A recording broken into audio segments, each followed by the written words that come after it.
Welcome back to My Mythical Meta, your gaming podcast that's actually a secret friendship podcast. I'm Travis, and I'm joined this week by two other Metapods, my brother Benjamin. Hello. And my good friend Randy. Heya. Derek is missing this evening. He is playing Factorio. We know where he is exactly, actually. Discord snitched on him. We know exactly where he is. And having Steam open snitched on him. But we called him, asked him if he wanted to pod. He said he was beat, needed to unwind. And we hope that he is servicing his mental health this evening. There you go. What you guys been up to? Comic Palooza. Ooh, I was so sad to miss Comic Palooza. How did it go? It was awesome. Met a lot of cool people. Met some friends of the show. Several people signed up after meeting us. Sold lots of dice. Yeah, I was glad to see that subscriber count going up while I was in Detroit. Yeah. It was very nice to see that count. Why were you in Detroit? I was in Detroit because I went to a wonderful wedding. Congratulations to Aaron Rose and Steve. We had a wonderful time at their wedding and traveling around Detroit for the weekend. Kristen kept saying, I really love Detroit. She was like, the traffic's not that bad. And I was like, yeah, because it's Houston with 1/4 of the people living in it. I mean, I still wouldn't live in Detroit, but, no shade, Detroit. It was really cool. Aaron Rose's house literally has a pizza place next door, a gas station next door, a bar next door. They bike to all their friends' places, to all the other bars they hang out at. It was a really cool little neighborhood that they've got going. That's cool. Yeah. Oh, yeah, it's pretty neat. Speaking of subscriber counts, I have been doing a little snooping through my YouTube analytics, and 78% of our viewers on YouTube are not subscribed. Wow. What? 78%. So that means lots of people are finding our stuff and clicking on our videos, but that they are not subscribed. So, if you do like what we're putting out, and you like our episodes, and you like our content, please hit that subscribe button, smash that like button, hammer that bell icon as hard as you can. We need to appease the artificial intelligence gods in order to get our stuff out there to more people. If you are listening to My Mythical Meta on an audio platform, please sound off in the 5-star reviews. Let us know you're here by leaving a 5-star review. Every review extends our reach through the algorithm. Unfortunately, Spotify does not have as detailed analytics as YouTube does. Please, please, please, if you are on Apple Podcasts or Audible or Spotify directly, let us know. Leave a 5-star review. Engage in the interact sections, in the after show polls. Let us know you're there, and we appreciate every listener, obviously. We hope that what we're doing is helpful, especially now that the month of Magic is over. We spent May talking about Magic the Gathering, talking about deck building and some cool gameplay concepts, and we are going to go back to our roots today to talk about a couple of social topics. We dedicate this return to our roots to our patron, Dahlia. Dahlia, thank you for joining the show, and thank you for supporting us through the month of Magic, and we hope we can help you and help others with some great social content and be the friendship podcast that you want us to be. If you, listener, want to join our Patreon and become a patron, you can find us at patreon.com/mymythicalmeta. Benjamin, what's the first perk? The first perk is that you get 20% off at eldoradogaming.com. If you are not lucky enough to be able to find us at a convention near you where you get special convention prices, the next best thing is to use your 20% off code that you get from being a Patreon. Go to eldoradogaming.com and buy some of our shiny math rock. Yes, we have got some beautiful new products coming in the next few weeks as well. By joining our Patreon, you also receive early and ad-free content. I put everything on the Patreon a few days early before anybody on YouTube or Spotify gets anything. Our patrons also get access to the My Mythical Meta Discord server. This is where we are right now recording this episode, and we're very active. You'll also find a couple other perks and documents and polls available only to our patrons. Because Derek is out this week, we have got instead Randy with a surprise Patreon perk. Randy, what will our patrons get this month? Well, this is an extra special one because even though it's this month's reward, they'll get it the next month. That's right. In July. So, the reward is a meet and greet with Travis and I at the top of Mount Fuji, July 24th. Be there or be square. Yes, if you join our Patreon and you let us know in the Discord where you are in Japan in July, we will try to find you. We are going to be at the top of Mount Fuji on July 24th. We're kind of spreading our feelers out there to create a little Sleepless in Seattle action. I mean, probably. I can't guarantee the 24th. Around there. Send us a Discord message. We'll get it figured out. Yes. We are going to plan.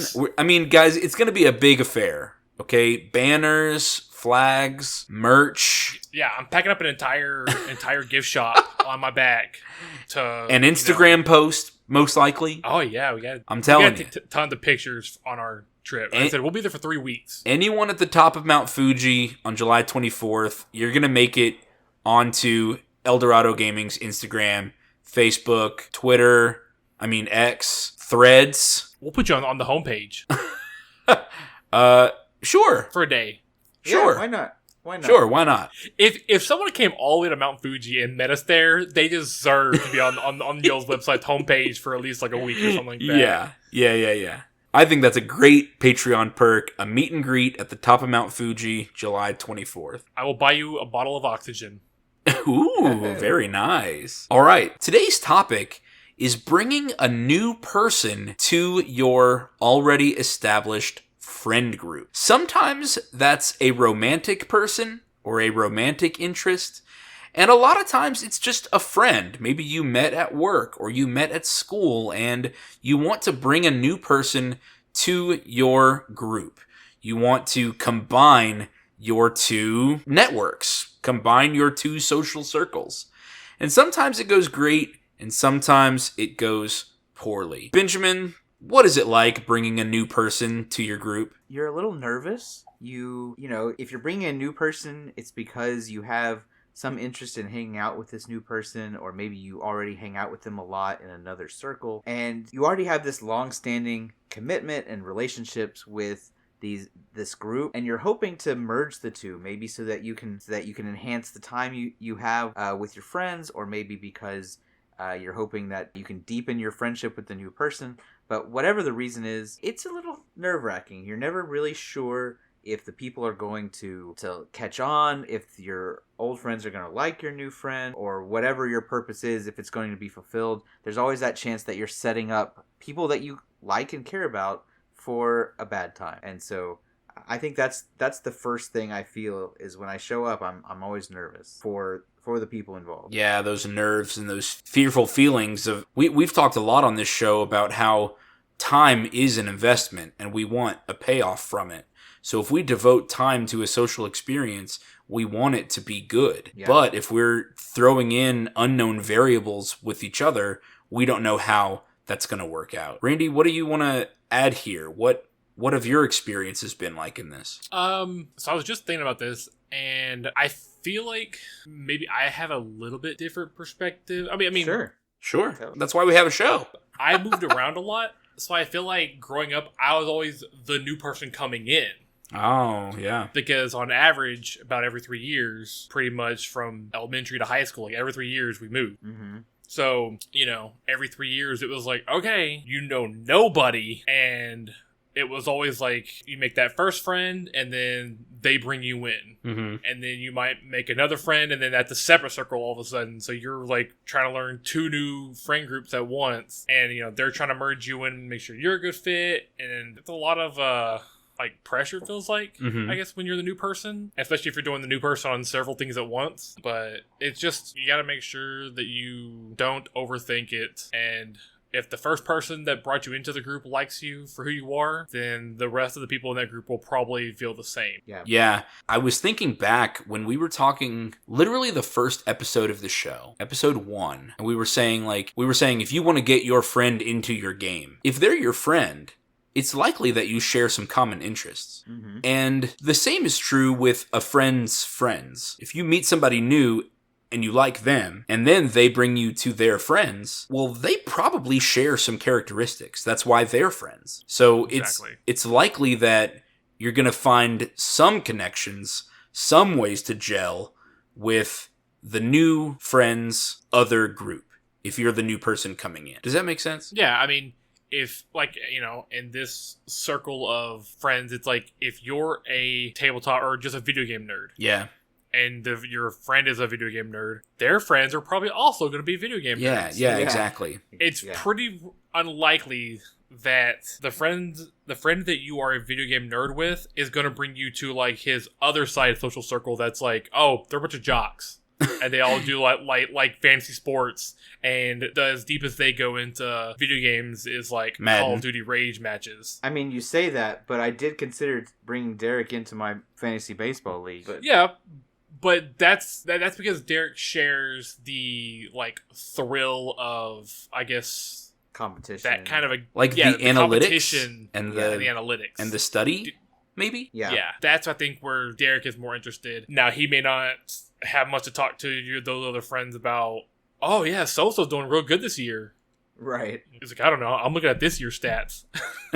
Yeah, exactly. Yeah, but yeah, typically if your friend is I don't know what the Well, it's like word if for it you've is. discovered a common interest with a new person, then it's likely that new person's friends are also going to share some common interests. Yeah. Yeah. So when you're bringing a new person in, I kind of want to make this point. Be optimistic. Like, when you're going in to meet new people, or if you're going in to introduce that new person to your group of friends, be optimistic. Like, go in with a good mindset. Benjamin has talked about this in the past too. Just go in ready to try, ready to buy in and ready to invest. Because if you go in worried about how bad everything's going to go, that energy is going to go a long way and potentially ruin the interactions. That's true. Ruin the meet, or ruin the potential bonds that your new friend and your old group could form. Mm-hmm. Just got a Discord thing. Derek has switched from Factorio to Mass Effect. We wish him the best. I hope the Reapers get them. You hope the Reapers get it? I'm just saying. I wanted to talk about some experiences we've had in the past of introducing new people to our friend group. Or, like Randy mentioned, being that new person being introduced to a friend group. We'll share some of these situations, some of these experiences we've had, and then we'll talk about when it works out and when it doesn't. Benjamin, start us off. Tell us one situation where you either brought somebody new into a group, or if you were the new person being introduced. Well, the first one that comes to mind is one I actually think you can probably help me talk about a little bit, and that's when I joined this group. Because the three of you had already had, established relationships. Y'all had been hanging out for years and years and years.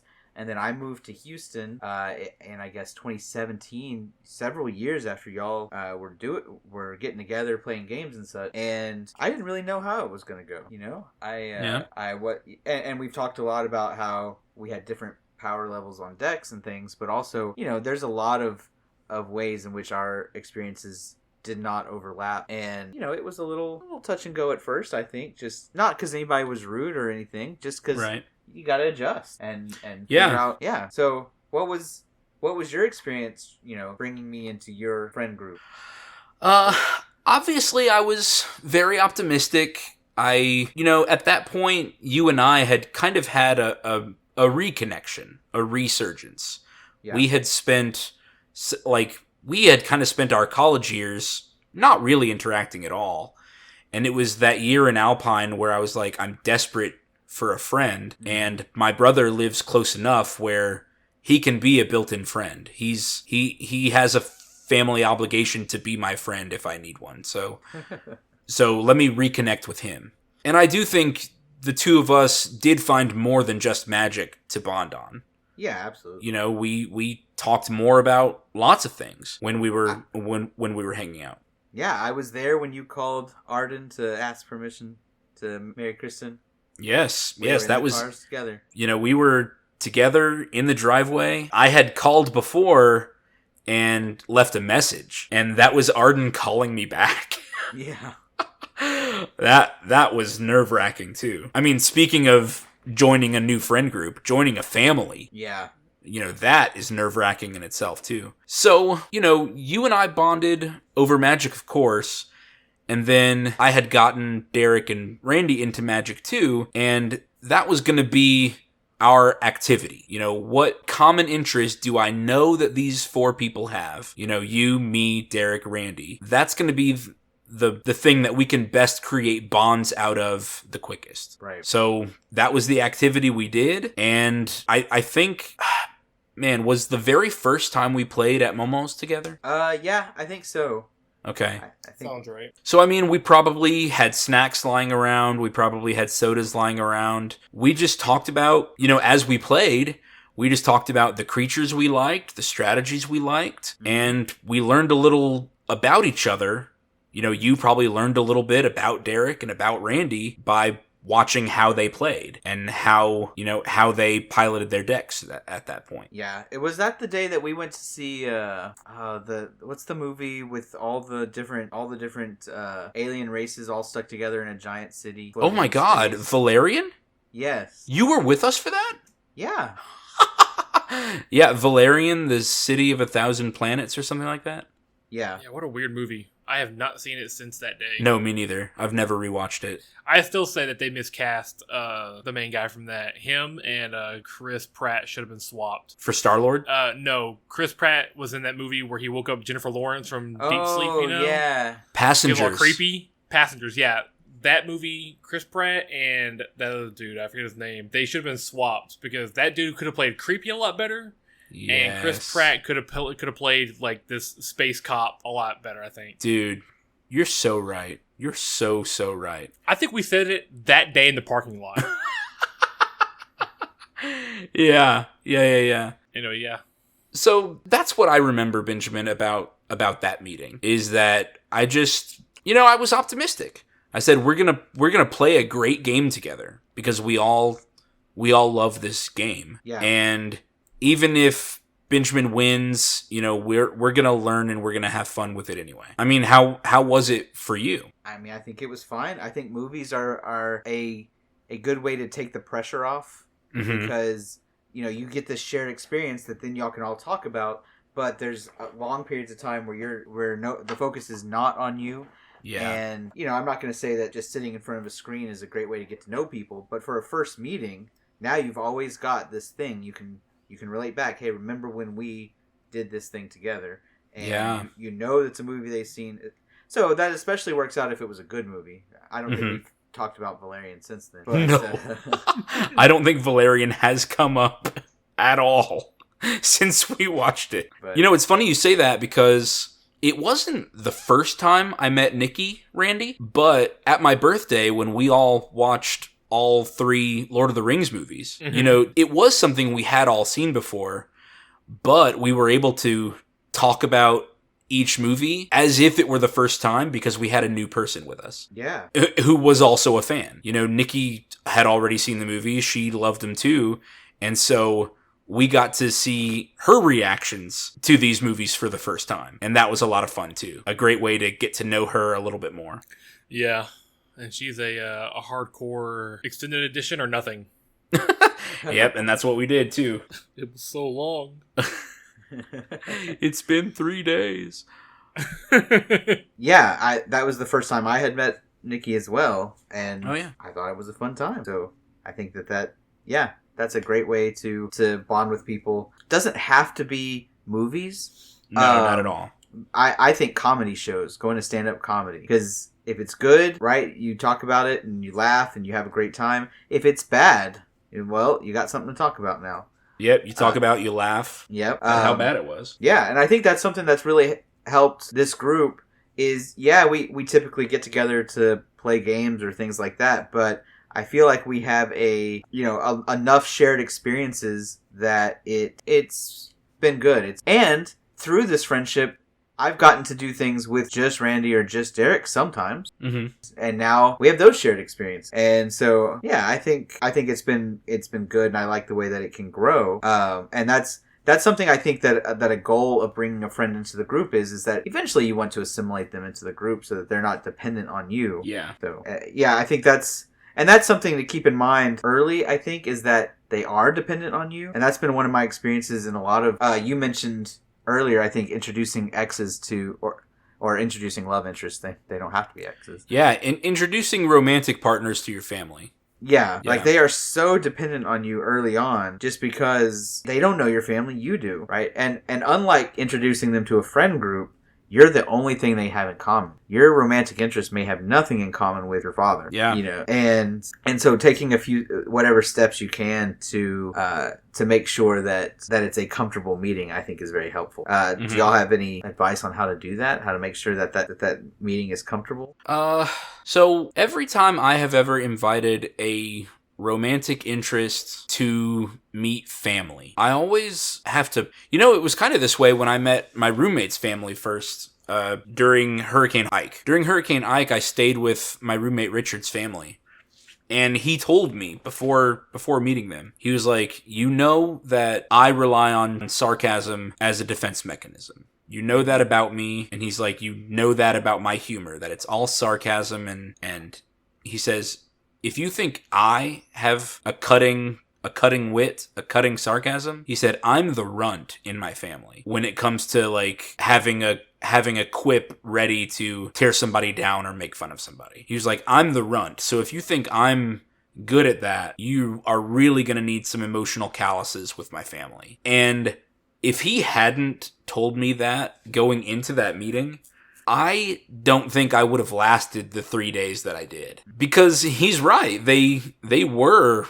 very cutting, very quick. And because he had warned me about it, I knew that was their defense, that was their icebreaker, that was their humor, that was their way of, I don't know, endearment, affection, whatever. And I knew that I had the freedom to give back. And that was because he had prepped me on what the norms were for his family. I have always tried to do the same thing when I introduce a romantic interest to my family too. I tell them, especially with our mom's side of the family, we're game players, we're talkers, we are almost always doing something with our hands while we're talking. Yep. So it's hand and foot, it's sequence, it's a board game, Carcassonne, it's something. But the rest is talking. My grandma is going to tell a story about last week when she drove across Houston to have lunch with two of her friends from 25 years ago. She's also going to tell a story about how she met those people 25 years ago and they did something else. And I was like, and you got to be ready to ask a question. You got to be ready to share a story, like, because they're going to ask you stuff. They want to find commonalities. Yeah. And we were talking before the show with my last most significant ex. She was really kind of shy, cloistered up, nervous about how it was going to go. And those nerves really showed through. People would, my grandma or my grandpa would just ask her a question, how many siblings do you have? 3. And then she just wouldn't say anything else. Mm-hmm. Fascinating. Yeah, it's like you've got to give a little, you got to speak up and be brave.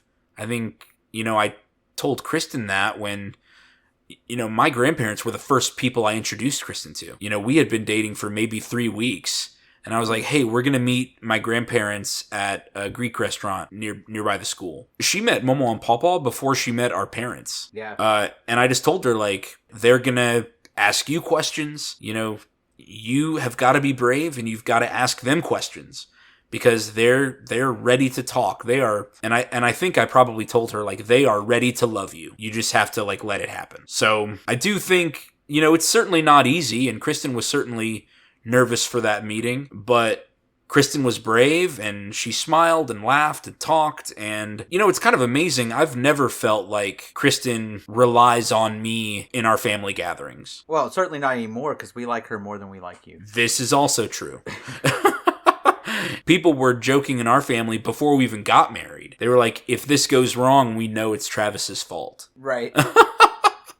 I'm glad to know that my mom's not the only one that says that. Yeah. It's like, yeah. oh, Yeah. I'm your flesh and blood, Mom.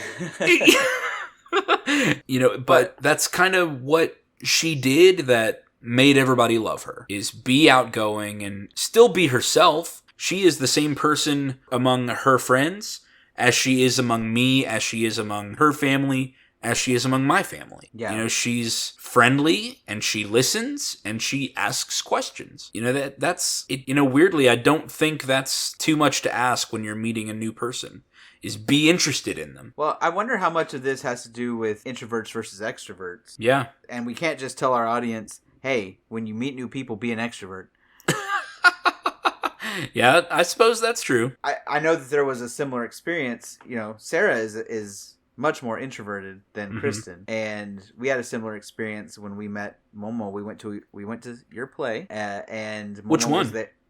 It was. Was it An Ideal Husband? Yes. Okay. See, either that one or the importance of being. No, it must have been An Ideal Husband. Yeah. Okay. I think we'd only been dating a couple weeks, and Momo was there telling us what to not name our kids based on names in the program. Oh my god.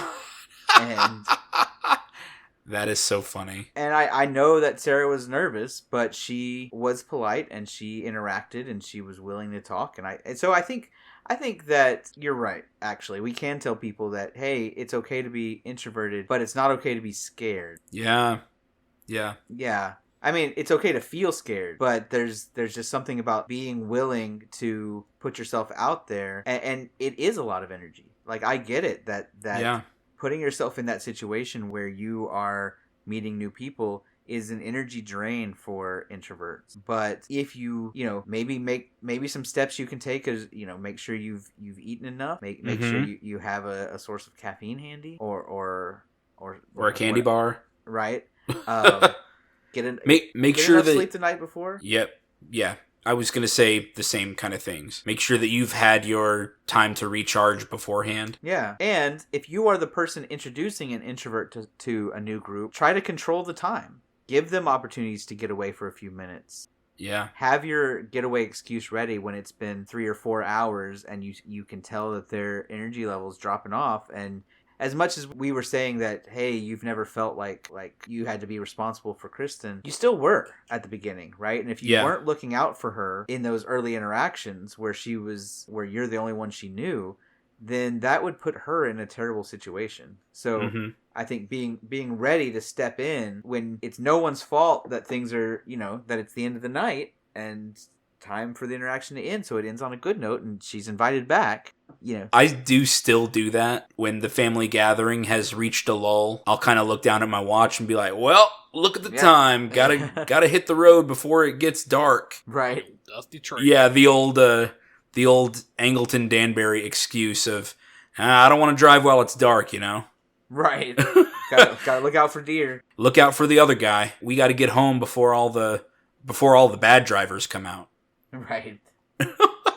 Yeah. So another time that I was thinking about, this was a kind of a funny introduction. This was actually several years ago, before Randy met Nikki. I attempted to set him up with a lovely teacher friend that I had, and my attempt was that we were all going to go to Dave & Buster's together. Me and Derek and Randy love Dave & Buster's like a stupid amount. We'll spend like $100 and leave with candy. Actually, and a mug with Dave & Buster's logo exactly. on it. A sticky hand that you can stick to the wall. Right. But I was like, this is, Randy, this is going to work. Don't worry. I'm going to invite her and you. I've told you both that I want y'all to meet. I think y'all are going to hit it off. And then my teacher friend invited a second teacher friend to also come. And this second teacher friend, she is super energetic, super outgoing, ready to talk like all the time. But I didn't think that was what Randy was after. And what ended up happening was this second friend was super energetic and chatty, but she ended up kind of blocking Randy's attempt to talk to my first teacher friend. Yeah. Womp womp womp. Yeah. Anyway, just in case any of them ever listen to this, we're gonna cut their names for posterity. Right. It didn't go according to plan. Yeah. Now, maybe that's because Dave & Buster's itself is too loud and energetic for people to talk to each other. I mean, I feel like it's a good place because it's casual. You're interacting through a game. Uh-huh. I mean, like, me and Nikki's second date, which was almost kind of a first date, because our first date was very much like we went to a museum and it was like, let's like suss each other out a bit. Okay. I like and then, this. And then our second date was Dave & Buster's. And so it was like, you're more or less forced to interact with one another, playing air hockey or a fighting game, or, or you're in a cooperative kind of game trying to win tickets and root for one another. So I think, like those kind of arcades are a great place for people to kind of, have fun and get to know each other. Yeah. One of my first outings with her family was at Dave & Buster's. Well, never so mind. like maybe Randy and Dave & Buster's go well together. Except for that once. Except it just didn't work out this time. Yeah, when I met a lot of her family, she has 11 brothers and sisters. No, she's one of 11. She has 10 brothers and sisters, and I think 8 of them were there. Wow. So, that was like, for me, it felt like a lot of pressure because, you're trying to not impress the family, but get them to like you. No, I know what you mean, though. Like, form bonds. You're trying to form a bond with 11 people? Yeah. That can be stressful. Yeah. So it was good because we were able to, like, play games together. I could, play one game with one person for a little bit, and then, we all sat around playing the little, coin pusher machines for like an hour. Yeah. And we were all trying to help each other with that. So I think it's good because it just a lot of little small interactions to kind of like nudge it along. Yeah, for sure. Was Nikki's introduction to us karaoke at Derek's Kristen's Honey Roast? Was that the first time we met her? Yes. I did text her to confirm, and she said yes. That is the first time that she met y'all. Okay, so karaoke. Was that I remember having a ton of fun. Did she sing? I'm trying to remember if she sang at all. I think she did with one of the Kristens, or it was like when there was like a big group of girls I think up there so. Singing. She was pretty shy. I don't know why. She's great at karaoke. I've actually heard, I guess at some karaoke bar that she went to once in like Boston, like they would like record it for you. Whoa, that's and so cool. she had like recordings, and I heard, I'm like this is really good. Like like you should like get up there, karaoke, do this. And she's like, no, I'm not good. I'm like, no, this is really good. But I think she had those initial butterflies. Yeah. Now she's much more outgoing. Oh, yeah. And maybe now she would, like, not speak up, but, Maybe that was a good meeting because she was able to see all of us just, like, be crazy. Act a fool, yeah. Yeah, she was able to watch all of us act fools. And so whatever she did afterwards would be fine. Whatever song she sang or whatever she said or did was, well, I've seen you sing With Arms Wide Open. I've seen you sing Shallow when Derek and I did the Lady Gaga Bradley Cooper duet. Yeah, I thought y'all were doing 90s. Yeah, dad rock. Dad rock? Okay. Divorced dad rock. A lot of Nickelback, Creed. Exactly. Late 90s, early 2000s rock. With arms wide open. Benjamin, you got any more? Any more what? Stories. Well, sure. I could go on and on. Give us one more. Okay, so when I was in law school, I joined a couple I joined several groups for the first time and had different experiences, but one in particular, maybe one that didn't go so well. I joined an accountability group through my church, and it was a bunch of guys that I actually already knew, all of them in different contexts, and one of them has actually been a guest on this show before, and he invited me. Yeah, he invited me to join this accountability group where, you know, they get together, talk about things they might be struggling with, encourage each other and all that. Yeah. And the dynamic in that group and the norms and the things that they expected each other were, I guess, understood between them, but not necessarily clearly communicated with me. And so I, you know, ended up kind of making some people mad and not really comporting myself the way that it was, I guess, expected. And I had a rough summer that summer because of that. And, you know, hurting some friendships. Now, nothing that could not eventually be dealt with, but there were several weeks of people being mad at each other and stuff because of that. So, wow. Yeah, I think it's really important, especially in groups like that where above all else the intention is deep emotional connection with this group, that it's really important to have open communication about expectations, about when something is bothering you, to be upfront about it early, just all the good communication stuff that we've talked about throughout this podcast over the last year. I think it's really important to have that sort of session zero with your group, even if it's not an RPG, even if it's you're hanging out for other reasons, but just establishing that baseline of expectations, I think, can really help things go smoothly as they grow.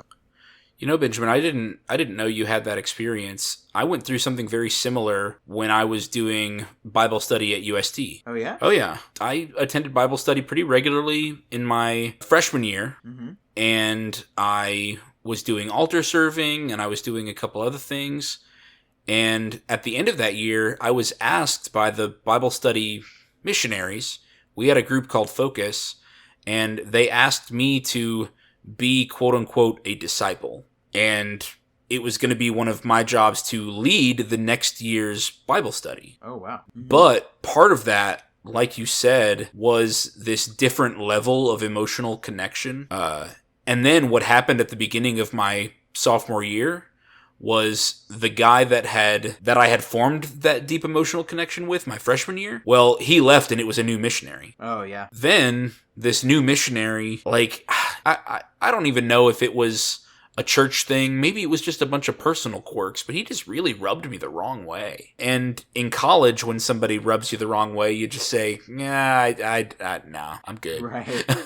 You know, it's not high school anymore. I'm not forced to hang out with you. You know, I'm not forced to take any classes with you. I can move along. And so I did. Yeah. Yeah. Interesting. So let's talk about our guidelines for new introductions. Like Benjamin just said, established norms. Well, no matter how serious the group is, I think every group has certain dynamics. Like what you mentioned earlier about how, was it Richard that you stayed with? Yes. His family during Richard and his family. And so, like, he set up that guideline for you and said, hey, in my family, we are all sarcastic and biting and quick-witted, and you need to be ready for that. He was telling you what the norms of that group were. Right. You know, that when they're saying these things, they aren't trying to diss you, they're trying to connect with you. It's just their way of talking. Yeah. And, you know, like you did with Kristen, hey, when we get together, you know, we're always going to be talking about some experience and playing a game, and also carrying on this conversation and asking questions. And so every group has dynamics and has expectations on and certain communication quirks.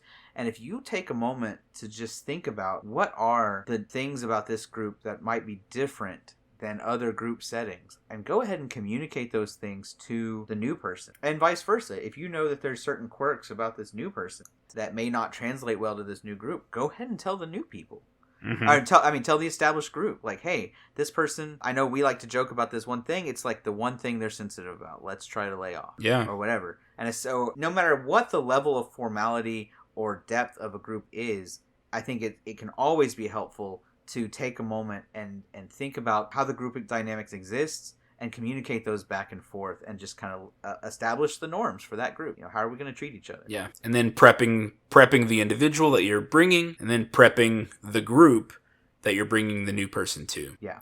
You know, Randy, I remembered a funny thing, and I don't know if you or even Nikki remembers it, but when we met Nikki, Kristen was pregnant. We had not yet had Marin, and we hadn't named Marin yet. And then we met at that Olive Garden, do you remember, for lunch? I mean, it's okay, but I made some joke about how I didn't like the name Angel. And Nikki was like, was it her brother or her sister? It's her sister's name. Nikki was like, that's my sister's name. And I was like, it won't be my daughter's name. I mean, and there's no way you could have prepped me for that. No. Okay, Randy, tell me all the names of Nikki's siblings so that I don't make a crack about one of their names. Yeah. I mean, her youngest brother has the same name as one of our pet cats. Really? Or Mr. Business? No. No, the one that I had with my parents, Logan. Logan. Okay. Yeah. One of her brother's name is Logan. And I was like, oh, that's my cat's name. because at that point we didn't have either one of our cats. Yeah. Oh my god. Yeah. Good times. Some more suggestions for bringing new groups together. Choose an activity that is mutually enjoyable. Food is great. Meat over a meal. You know, if you can find a food that everyone is cool with, do that. You know, have lunch. Let your person kind of sit one or two people in so that they're close to the center. They don't have to be the center person. It doesn't have to be an interrogation, but make sure that you're not in between. I don't know. That's what I would do. What would you guys do? Yeah. Like, I would try to sit at the end of the table and make Kristen sit one in. Really? Yeah. Maybe not at the end, but I would try to have Kristen sit closer in, yeah. Yeah, interesting. I mean, I think that makes sense. I just never thought about it. I always try to sit between that person or across from them. Yeah. That way they can talk to me, but they're also sitting next to someone new. Yeah, that's good too. Yeah. But I like to give them that out of, hey, if nothing else, you can talk to me. I'm right there. Yeah. And like I said before, it's not easy, but I think it's always going to have a better ending when that outside person, that new person, you got to be brave. Yeah. And make sure that you are charged up and ready to go in to ask and answer questions. Because that's what that first meeting is. It's an opportunity to form bonds. And if you're quiet and closed off, then you're not going to form bonds and it's not going to work. Yeah, and it's really hard, but hopefully some of the people listening are in that position and can realize, like, you know, sometimes it's just worth it to do hard things. Like, yes. And when you do hard things, you get better at it. I can do hard things. Start self-affirming. Doing hard things is going to have a payoff. It's hard for a reason, and if you can form bonds with these new people, then you can have more friends. You can have new friends. I mentioned food. Yeah, let's go back and talk about more mutually enjoyable activities. So in addition to food, we've kind of mentioned several times that we were getting people involved in activities that our friends were already doing, like playing games, like doing karaoke, like arcade. Yeah, going to Dave & Buster's or going to the movies.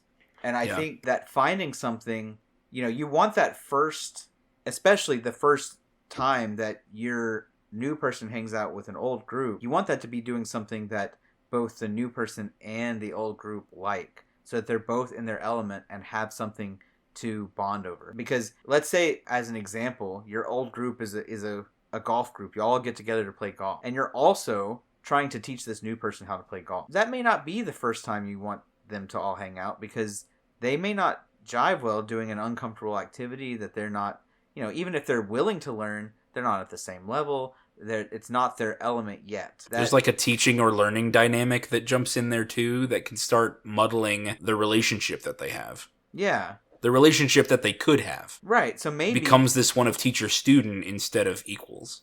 Exactly. So maybe you invite them to get drinks after the golf game, or you invite everybody over to watch a different sport, you know, at Buffalo Wild Wings or something. And find the thing that's mutually enjoyable instead of throwing one or the other, right? It's the same as inviting your old group of friends to go watch your new friend in whatever it is they do that your old group is uncomfortable with, right? Like, everybody's different. I have different hobbies than y'all do. Each of you has different hobbies from each other. You know, it's totally fine to be a little different from the group you hang out with. But it's probably not the way you want to be introducing new friends and old friends. Find that thing that they have in common and introduce them that.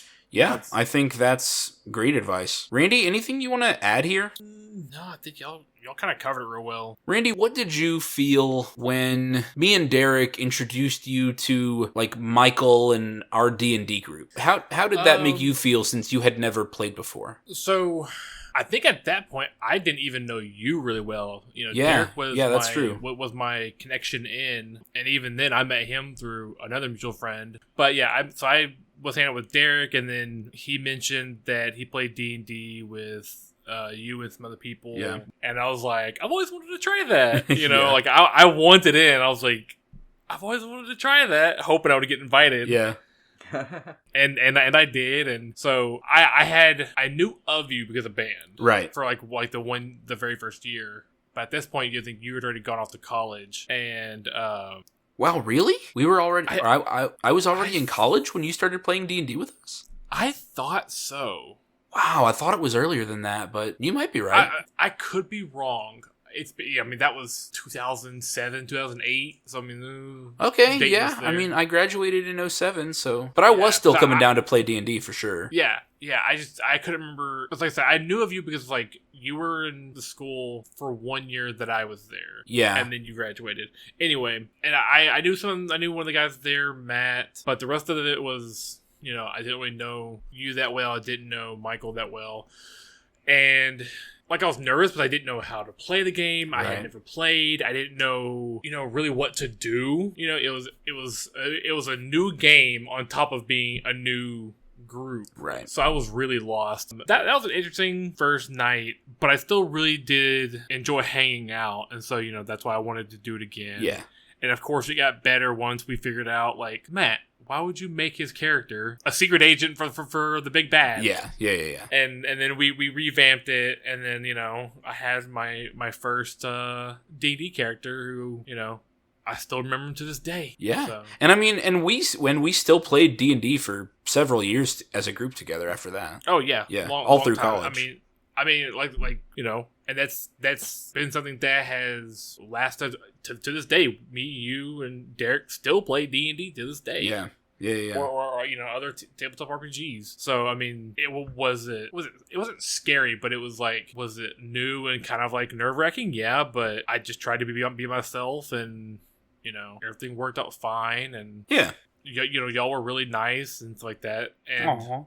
I figured y'all would be because, like, if y'all were friends with Derek, I'm friends with Derek. It makes sense that he's not going to have a bunch of jerk friends. Yeah, exactly. Exactly. So, and y'all were all real, like, inviting and, like, helpful and stuff like that. So, well, cool. I'm glad to know that we were a good group to help bring in a new person. Listeners, guys, when I said back to our roots, I meant it. We have got news from the Warfront.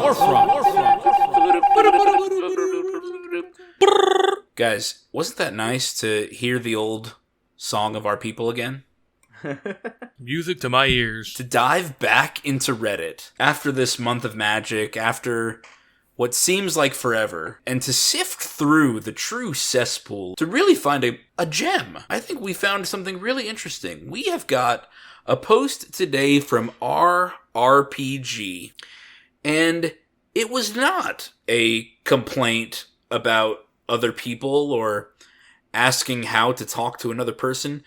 This person says that the game master of a game and each individual player should put in the same amount of work into a campaign. And they just wanted to start a discussion about that the game master and each individual player should put in the same amount of work. They said, I dislike GMing a campaign where it feels like players only show up to be entertained. I want to run a low prep system for my group, but unfortunately they are not those kinds of players, that they need, some hand-holding, some guidance, and a lot of preparation in order to play. Mm-hmm. And they said they posed this discussion in their Discord, and that they got multiple reactions. That some people said, yes, you can divide responsibilities, and that other people said, no, it's really the game master's job. This is a great topic because it's all about group dynamics, group responsibilities, And we have actually done an episode in the past called The Game Master as Leader. And we've talked about what we think some of the responsibilities of a Game Master are. The Game Master as Leader, episode 20. That's what we're going to talk about today, is what we think the responsibilities of each player should be, and if we think that it's mostly the Game Master. Benjamin, you're the one who found this topic, so what have you got to say about it? What side of the fence are you on here? I'm on the side of the fence that I say I agree generally with the idea that it's everyone's responsibility to make sure everyone has a good time. Mm-hmm. And it's no one's responsibility to ensure that I have a good time. Like, I need to put in the work. Like, if we were playing a board game, I wouldn't sit there and look across the table and say it's your job to make sure I have fun playing this board game. Right. Right. Now, I would expect you to follow the rules, follow the norms of our group. Don't be rude. Don't be a sore winner or loser. You know, the typical stuff that we all agree on as a group. But ultimately, it's up to me to make sure I have a good time playing this game. And I think once we switch over into role-playing games, a lot of people, like this poster says, switch over to it's the Game Master's job to make sure the rest of us have a good time. And maybe even in the back of their mind or subconsciously they're thinking, even at the expense of the Game Master's fun. And I agree with them that everyone should take some responsibility. Now, I will push back a little and say I don't think it's necessarily possible for everyone to do equal work. Mm-hmm. But in a campaign. Right. Like, I feel like, I don't know, the conceit of a role-playing game, the thesis almost, is like there's an adventure that, I mean, it's kind of like a video game. One person creates the encounters and the world, and the other people are going to walk through it. If I'm taking a turn creating an encounter, then that means my character, you know, it's hard to separate my character and my knowledge of the encounter that I just created. Right. Mm-hmm. And that's what I think part of what you mean by it's not necessarily possible to do it that way. Right. Is that what you mean? So, kind of an example of a way that a player who is not the GM can do a lot of work is, for example, in our mage campaign, once we had gone through the first game and we knew like what kind of group we were going to be, what our roles were going to be, you know, what kind of organization we were joining, etc. Mm-hmm. I found a bunch of spells that could work with my character's abilities, found some pictures of what my character would look like, and really worked to develop a backstory so that you, in this case, would have material. You know, you would know what all my abilities were and everything. Because I feel like, I can't control the world and I can't control this, you know, the story, the missions you're going to send us on, all that, and insofar as that's what the game is based on, you're going to end up doing a lot more work than I am. But I can certainly make sure that I'm upholding my end of the deal, that I'm prepared to play my character, that I know the rules that are associated with my character, that I have a game plan when I'm going to encounter certain types of situation, knowing what my character would do in those situations, and that's going to make the whole game go more smoothly. And the analogy, I think, would be if I bring a commander deck, I need to know the interactions that are likely to occur in my own commander deck. I need to have the tokens and the counters that my deck uses. And yes, I totally agree. So I think playing a role-playing game is the exact same. If you're going to build a warrior, a barbarian or something, then know which dice you're going to need, know what types of attacks you do, and be ready when you get into a combat situation. Know what your modifiers are. Just put some thought into it ahead of time, which is going to help you have more fun, and the rest of the table have more fun, and it's going to relieve some work from the dungeon master. And the other players. If they're like having to correct you on what your ability does and stuff like that, or look up rules for you. Right. Yeah, I love that. Randy, as our resident game master for our big D&D group, what are some thoughts you have here? You know, agreeing with Benjamin that it's really not possible for a player I don't think it's possible for a player to do as much work as a DM can. Yeah. Now, I think splitting up roles to have like one person be in charge of scheduling helps, have one person who enjoys taking notes for the group helps, and sometimes if someone wants to be like the host and then all players bring in a little bit of food, like the other group that I was DMing for a while, all I had to bring was like my DM stuff. They provided food and snacks and everything. Like they did all that stuff, so I didn't have to bring anything. Wow, you got pampered. I know, yeah. They're making homemade focaccia bread and wild blueberries that they picked from some bushes near work out in the country. Yeah, that is like crazy. wild blueberry pie and stuff like that. I was like, that's cool. I was like, man, my other group doesn't do this stuff. Oh man, we got to step it up. No, y'all are fine because it's different. It's just different dynamics. I think if a player wants to be more passive, then like that's fine. Like if you don't want to do any prep between games, that's your choice. That's the level of enjoyment you want. I like to think that I try to encourage y'all to do stuff, and it's like think of what your character wants to be doing. What's their goal? Like the more you put into developing your character and understanding what they want out of the game. So the more time you're putting in, not as much as the DM would, but you're putting in that extra time means that you're probably going to enjoy that character more because you're more in tune with them while playing. You know what their motivations are, you know what their boundaries might be, and things like that. So if you want to get more out of it, put more into it. God, Randy, I totally agree with what you're saying. I want to highlight something I think Randy hinted at, but I want to make sure we all got it, that people doing equal work or taking equal responsibility in the game doesn't have to be about the game itself. So he mentioned food. He mentioned other people having materials available, other people being responsible for having the hosting. Yeah, for hosting. And I think that's a great way to split up responsibility in a situation where one person clearly has to do more of the work. So maybe don't make the DM host. Don't expect them to have pencils and chips and or anything else. Yeah. They are going to show up with all the things they've been working for weeks to prepare. Your job is to clean up, and your job is to bring the paper and dice, and your job, that sort of thing. Yeah. So the players maybe are doing less game work, but doing equal or more work on other parts of the experience. And I think that's a great way to share responsibility. That is something that I always appreciate so much, and I try to say it each time we hang out, but I don't know if I do, about Derek and Kristen. They have a lovely home, and they are always hosting for whenever we hang out. And they've always got that clean home with little smokies or some queso, ready to entertain. And that's something that I appreciate so much about them, because I know that keeping a clean house ready for guests, I know that's not easy because we don't do it. Yeah. So that is something that another player can do to ease the burden from the game master.